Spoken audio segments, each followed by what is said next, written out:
Paalis na kami, papunta na kami ng awarding. Bumahapal. Ayan o. Aray ko. Biglaan nga lang itong pagbaha na to, as in wala pang 30 minutes na umuulan ng malakas, bumaha na agad. Nakakaloka, aalis pa naman kami ng mga oras na yan. Bumaha, yan, bumaha. Lalong na yung mga ano. Yan.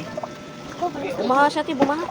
Kakatapos ko nga lang magpa-makeup sa kapatid ko dahil awarding nga namin ngayong araw. Mabuti na lang talaga hindi pa kami nakakaalis dahil mababasa talaga itong mga gamit namin. Dahil baka mataranta ang kapatid ko dahil first time niya nga lang maranasan ang pagbaha dito sa amin. Baka sa sobrang taranta kung saan-saan niya nga dalhin yung mga anak ko, ipamigay na niya. Charis, OA ka. Ang bilis nga tumaas ng tubig at talagang ayaw tumila ng ulan na para bang pinipigilan kaming pumunta sa awarding. Nung mga oras na to ay talagang nakakapag-isip na nga ako na wag na kaming pumunta ni Papa Plates. Pag bumabaha nga ay tanging etong papag lang ang nagsasalba ng mga gamit namin. Eto nga ang dahilan guys kaya hindi muna kami bumibili ng mga gamit dahil maaabot talaga ng baha. Fast forward na nga guys, talagang humabol kami sa awarding dahil sayang naman kung hindi natin masasaksihan ang unang award namin na matatanggap. Iniwanan nga muna namin sandali ang bahay pero humupa naman na ang baha. Pag uwi na nga lang namin lilinisin. Akala nga namin ay malilate na kami dahil 5 PM nga ang call time. 6:15 na nga kami nakarating dito dahil 5 PM nga kami umalis sa bahay. Pagkarating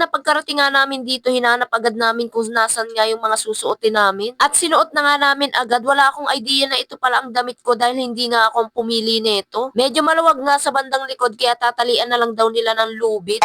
Charis. Mabuti na lang pagdating namin dito hindi pa nga daw start. 7 PM pa nga raw ang start ng event. Nandito nga rin si Yuki ng family ay pangalawang beses ko na nga siyang na-meet at sobrang bait at humble niya talaga sa personal. Pagpasensyahan nyo na nga guys ang boses ko dahil sinipon talaga ako pagka uwi ko nga galing dito sa event na to.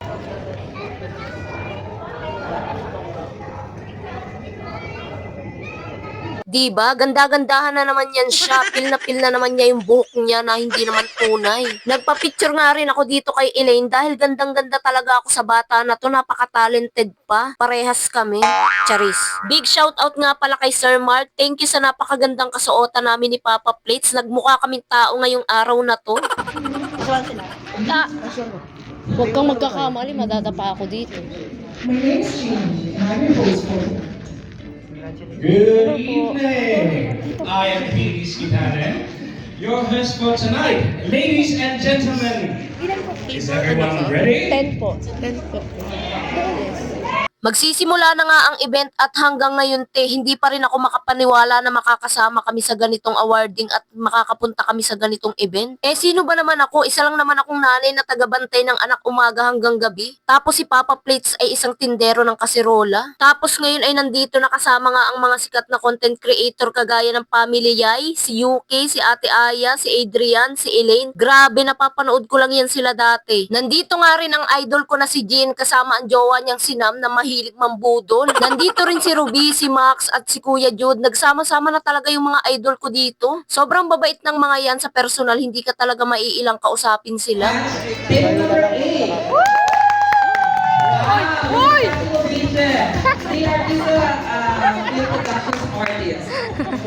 Tumayo. Table number 9.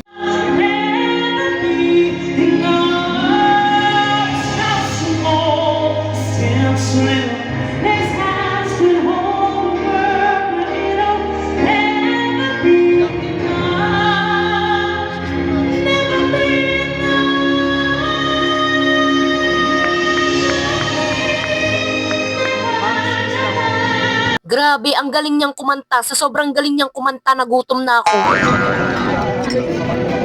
Tinapay pala, inakala ko tokwa.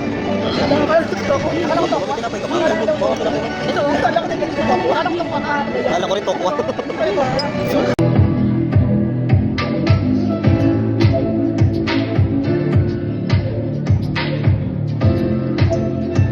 Grabe, talagang binigyan pa kami ng pagkakataong rumampa sa stage na para bang endorser ang atake. Ano yan? Magazine. Ay, yung Stella, oh. Oh, nandun ka. Baka nandyan ako.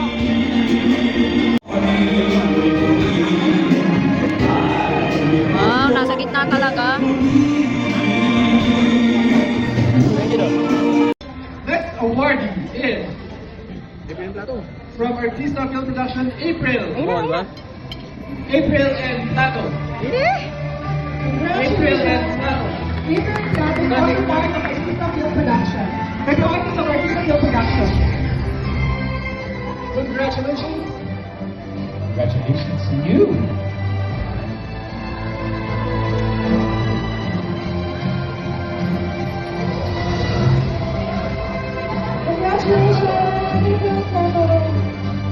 Grabe, sobrang nagpapasalamat ako sa inyong lahat na sumusuporta sa amin. Palagi kong iniisip na kundi dahil sa inyong mga followers namin na sumusuporta, hindi kami makakatanggap ng ganitong award ni Papa Plates. Sobrang salamat Lord dahil never mo kaming pinigo. Maraming pagsubok ang dumating pero gumagawa ka ng way para malampasan namin lahat ng yun. Simula pag-akyat hanggang pagbaba nga ng stage, yung 700k followers namin ang naiisip ko. Para sa atin tong lahat, mahal namin kayo ni Papa Plates.